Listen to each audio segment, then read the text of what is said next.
Assalamualaikum warahmatullahi wabarakatuh. Penyebaran Islam di Indonesia tak lepas dari peranan Wali Songo, 9 orang wali yang menyebarluaskan Islam di seluruh Nusantara. Ada banyak pendekatan yang dilakukan Wali Songo untuk mengajak masyarakat Nusantara yang saat itu mayoritas beragama Hindu dan Buddha menjadi Muslim. Dengan berbagai media diantaranya melalui alat musik, wayang, dan berbagai pertunjukan lainnya yang bertemakan ketauhidan. Pendekatan yang dilakukan Wali Songo bisa berhasil karena mereka melakukan dengan cara yang halus. Tak jarang, budaya agama nenek moyang Nusantara diakulturasi dengan ajaran Islam. Wali Songo periode pertama terjadi pada tahun 1419 Masehi atau 808 Hijriah pada masa Kesultanan Utsmaniyah. Untuk lebih jelasnya, mari simak penjelasan Wali Songo berikut ini. Sunan Gunung Jati. Sunan Gunung Jati lahir pada tahun 1448 di Mesir dan wafat September 1568 di Cirebon. Sunan Gunung Jati juga merupakan seorang cucu dari Prabu Siliwangi. Sunan Gunung Jati adalah sosok yang menyebarkan agama Islam di Jawa Barat. Ia juga mendirikan Kesultanan Banten dan Kesultanan Cirebon. Metode dakwah yang dilakukan Sunan Gunung Jati adalah dengan cara tasawuf, karena dinilai lebih mudah diterapkan di Jawa Barat. Selain itu, dia juga memiliki kemampuan menyembuhkan orang dengan cara meramu daun-daunan dan akar-akaran sebagai obat untuk orang sakit. Jampi yang umum dipraktikkan pada zaman itu juga diganti oleh Sunan Gunung Jati dengan doa-doa dalam Islam. Dalam hal kesenian, Sunan Gunung Jati melakukan pendekatan melalui kesenian yang ada di Cirebon seperti wayang, barong, dan topeng sehingga mudah diterima oleh masyarakat.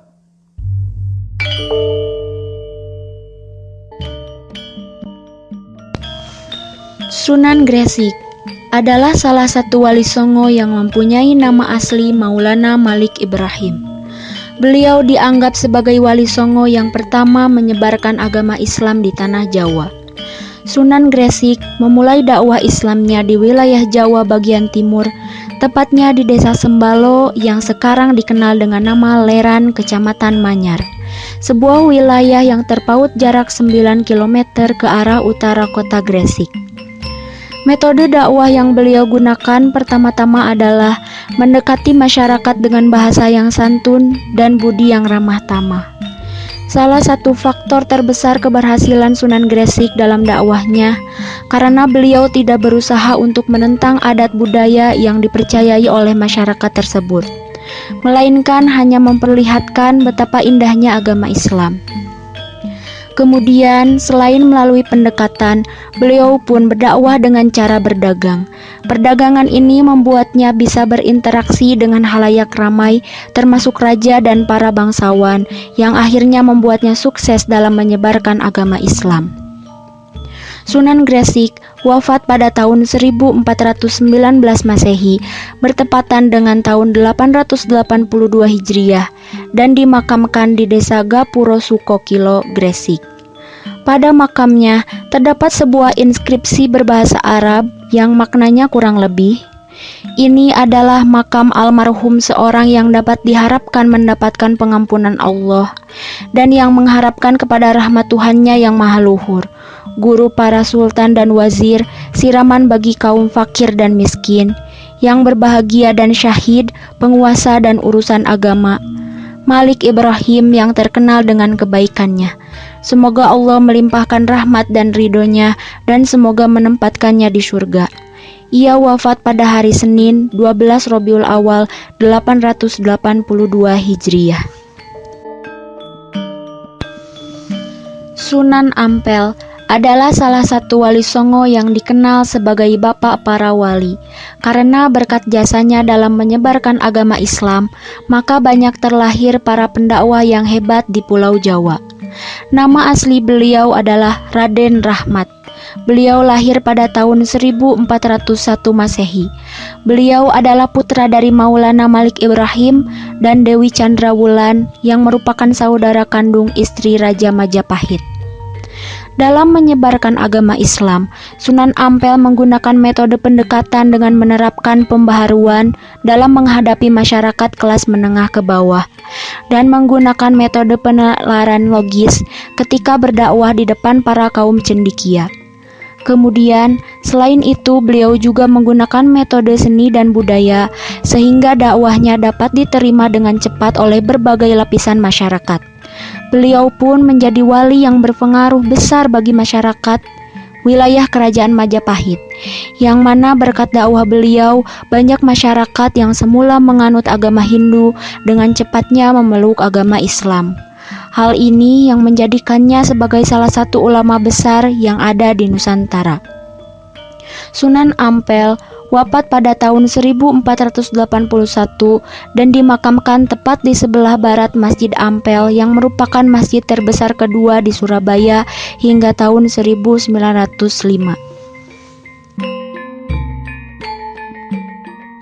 Raden Makhdum Ibrahim atau yang dikenal sebagai Sunan Bonang merupakan salah satu dari 9 wali yang berperan dalam menyiarkan Islam di Indonesia.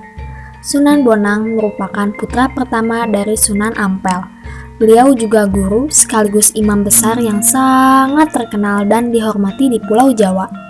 Dan sebagai wali Allah, Sunan Bonang banyak dianugerahi dengan ilmu yang sangat tinggi.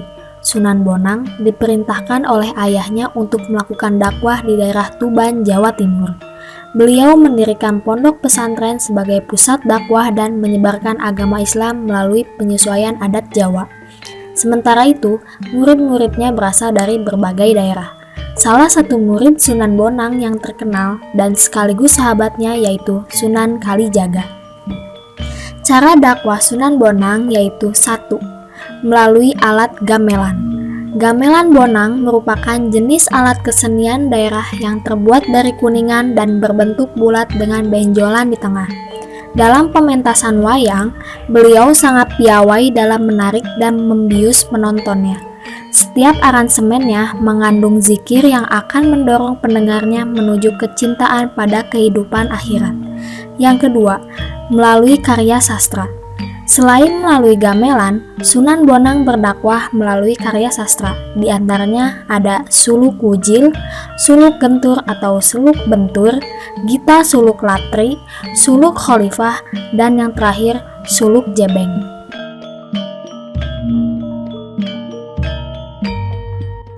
Raden Qasim atau Sunan Derajat merupakan putra kedua Sunan Ampel dan juga termasuk dalam anggota Wali Songo yang sangat berpengaruh di Pulau Jawa. Beliau merupakan wali Allah yang sangat berjiwa sosial dan bijaksana, terutama dalam mensejahterakan ekonomi dan mengentaskan kemiskinan di sekitar Paciran. Sunan Derajat merupakan salah satu dari anggota Wali Songo yang terkenal akan kecerdasannya. Setelah beliau selesai dengan riyadhah dan menguasai pelajaran agama Islam, beliau kemudian diperintahkan untuk menyebarkan ajaran agama di sebelah barat Surabaya, khususnya pesisir Gresik. Namun, dalam perjalanan mengarungi lautan, perahu yang ditumpangi beliau mengalami musibah, ombak besar hingga akhirnya tenggelam dan menyebabkan beliau terdampar di pesisir Lamongan. Cara dakwah Sunan Derajat yaitu dengan terjun ke masyarakat langsung. Menurut antropologi, masyarakat akan cenderung bersifat kolot dan juga progresif dalam menerima perubahan budaya. Mereka yang memiliki kedudukan tertentu dalam masyarakat cenderung tidak menyukai adanya perubahan yang mampu mengubah kedudukannya. Maka dari itu, Sunan Derajat memiliki metode yang sangat bijak di antaranya. Pertama, menjadi bagian terpenting dalam masyarakat, mengayomi masyarakat, mengentaskan kemiskinan rakyat dengan kearifan dan kebijaksanaan, melalui kesenian tradisional, dan yang terakhir lewat pitutur sosial.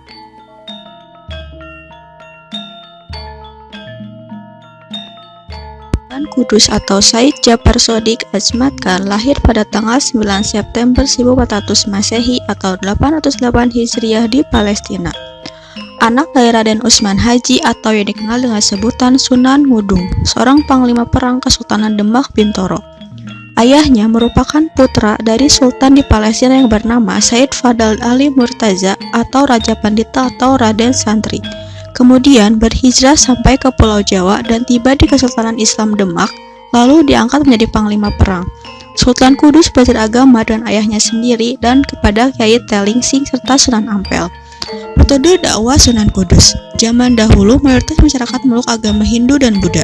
Tidak mudah dalam memperkenalkan dan mengajari agama Islam. Namun tidak bagi Sunan Kudus. Beliau menggunakan metode syiar atau pendekatan budaya sehingga dengan mudah diterima masyarakat. Mendekati masyarakat Hindu. Jabar Sodik mengajarkan bahwa umat Islam bertoleransi tinggi terhadap masyarakat Hindu sehingga berjalannya waktu mereka mau masuk agama Islam.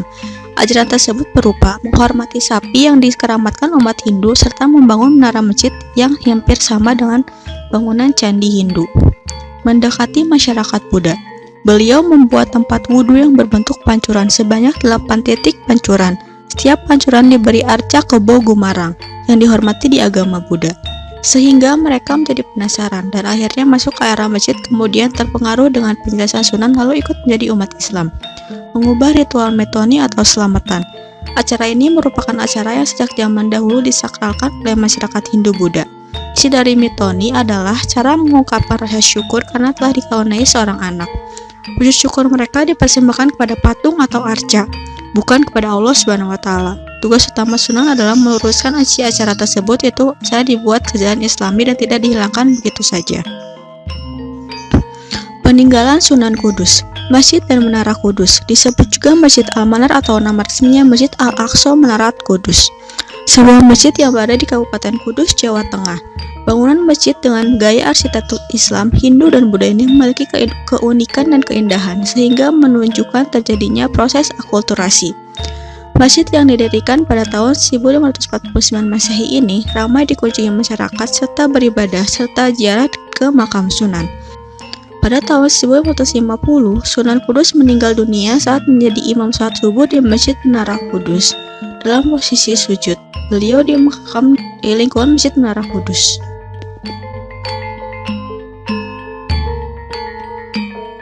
Lain Sunan Giri, yakni Raden Paku, Prabu Samata, Sultan Abdul Fakih, Raden Ainul Yakin, dan Joko Samudra. Ia lahir di Bamblangan tahun 1442. Nama ayah Sunan Giri yakni Maulana Ishak, sedangkan nama ibunya yakni Dewi Sekardadu. Beliau termasuk salah satu wali Songo yang berkedudukan di Desa Giri, Kebomas, Gresik, Jawa Timur. Metode dakwah Sunan Giri. Raden Paku melakukan penyebaran ajaran agama Islam di daerah Giri Kedaton. Beliau mendirikan sebuah pesantren sebagai tempat untuk menyebarkan ajaran agama Islam. Beliau juga menciptakan lagu anak-anak yang disematkan di dalamnya berupa unsur religius. Lagu tersebut berjudul Lir-Ilir dan juga Dolanan Bocah. Dari situlah pendidikan agama Islam mulai dikenal oleh masyarakat sekitar, mulai dari anak-anak hingga dewasa. Raden Paku juga menciptakan permainan anak yang banyak dikenal oleh masyarakat Jawa Timur yang bernama jelungan.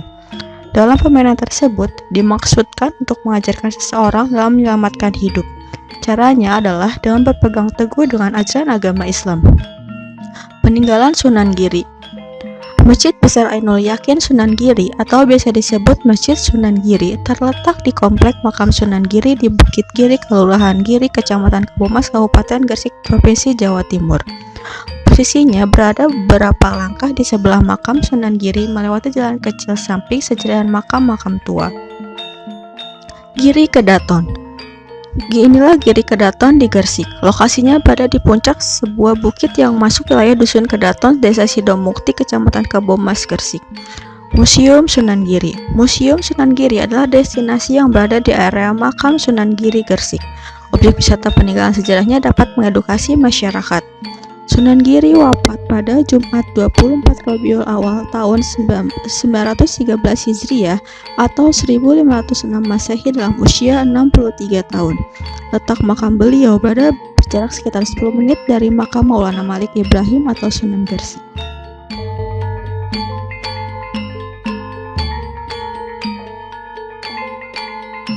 Sunan Kalijaga. Sunan Kalijaga adalah salah satu wali songo yang terkenal dengan hasil karya seninya.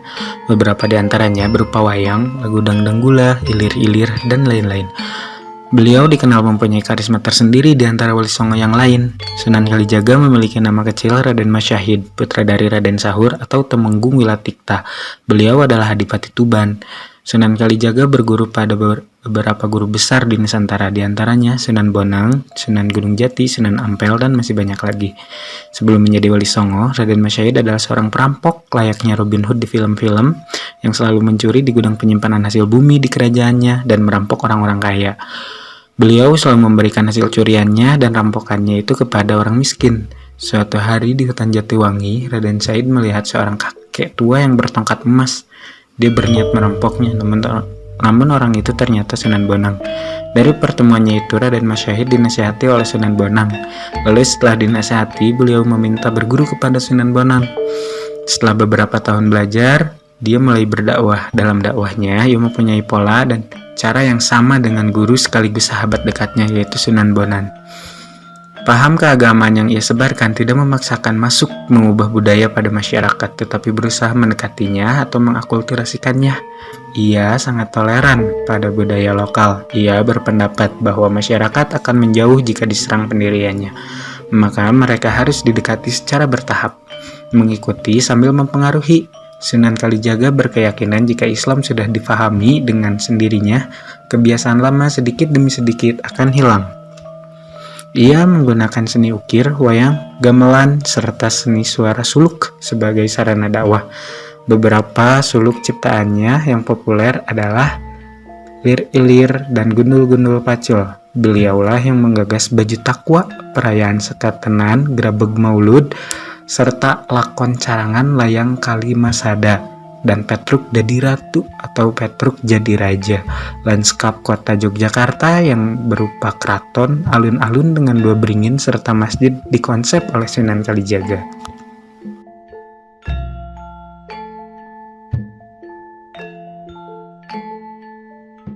Sunan Muria adalah anggota termuda dari Wali Songo. Beliau adalah putra dari Sunan Kalijaga. Untuk itu, cara berdakwahnya mirip dengan ayahnya, yaitu melalui kesenian. Sunan Muria merupakan salah satu sunan yang memiliki kesaktian dan kekuatan. Selain itu, beliau juga memiliki cara berdakwah yang lembut dan halus, berasal dari ajaran ayahnya. Sunan Muria memiliki nama kecil yaitu Raden Prawoto. Beliau juga dikenal dengan nama Raden Umar Syahid. Raden Prawoto adalah putra pertama dari Sunan Kalijaga dengan Dewi Saroh. Dewi Saroh adalah saudara dari Sunan Giri yang merupakan putra dari Syekh Maulana Ishaq. Sunan Muria juga mengedepankan kelembutan pada saat berdakwah pada masyarakat luas. Pada dasarnya, budaya Islam sudah dianut oleh beberapa tradisi asli masyarakat, namun mereka saja yang belum mengetahui bahwa tradisi tersebut adalah ajaran Islam. Beliau memperkenalkan Islam melalui gamelan dan wayang dalam bentuk cerita sehingga mudah dipahami dan meresapi di hati. Beliau menampilkan kesenian berupa gamelan dan wayang. Beliau menceritakan berbagai kisah agama Islam dengan cara menyenangkan. Penonton yang notabene memiliki berbagai profesi seperti dagang, nelayan, pelaut, dan rakyat biasa semakin memahami nilai-nilai Islam yang disampaikan Sunan Muria. Dalam kisah wayang yang diceritakan oleh Sunan Muria ini memiliki cerita Islami yang dikombinasikan dengan bunyi gamelan yang menjadikan penonton semakin antusias dalam melihat kisah wayang yang diceritakan Sunan Muria. Beliau juga menyediakan dakwah dalam bentuk nyanyian Jawa. Nyanyian itu dikenal dengan nama Sinom dan Kinanti, yang di dalamnya terdapat lirik yang berisi kisah agama Islam yang tentunya semakin menarik bagi penonton. Karena dakwah dengan cara itu, Sunan Muria terkenal sebagai sunan yang berdakwah topo ngeli, atau berarti menghanyutkan diri dalam masyarakat.